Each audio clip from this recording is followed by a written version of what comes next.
Since the Kenyan troops landed in Somalia in 2011 for the Operation Linda Nchi, both the KDF and the Kenya government have sold the image of brave and committed soldiers out to weaken the Al-Shabaab network. But a new report seems to paint a different picture, suggesting that the Kenyan troops have benefited from a multi-billion sugar and charcoal smuggling business.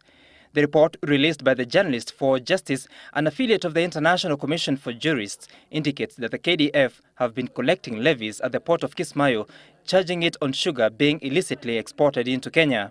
The report indicates that at least 150 million kilograms of sugar are smuggled into the country every year, where the KDF, together with the Jubaland forces, charge a levy of $2 a bag, collecting an annual revenue of 1.3 billion shillings. The report shows that the Al-Shabaab is claimed to charge 105,000 shillings per truck that leaves Kismayo port, totaling to 1.22 billion shillings, almost equal amount to what the KDF gets.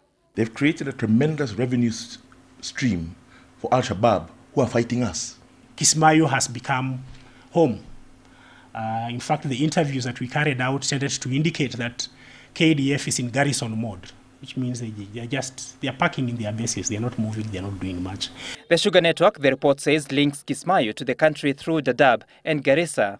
According to the report, KDF, Jubaland administration and police in Dadaab charge 60,000 shillings per truck of 14 tons of sugar at each stage to allow the cheap and customed sugar into the country. As such, each of the three collects close to 700 million shillings a year from the sugar sale. We're talking about an entire part of the country that has become a conflict economy, a self-sustaining conflict economy. The report indicates that although the charcoal business is not as booming as it was before Kenyan troops captured Kismayo, the business is, however, still thriving. The report estimates that the charcoal business yields about $24 million a year, an equivalent of 2.4 billion shillings.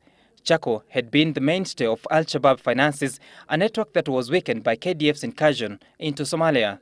The report alleges those involved include a high-ranking military official who heads the smuggling network, commanders of KDF forces within AMISOM, key figures in the Ministries of Defense, Interior and State House.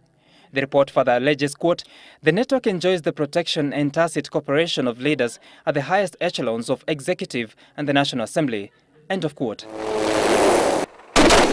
However, military spokesman Colonel David Obonyo described the allegations by the report as ridiculous, saying Kenyan soldiers have always acted professionally in the fight against Al-Shabaab militants.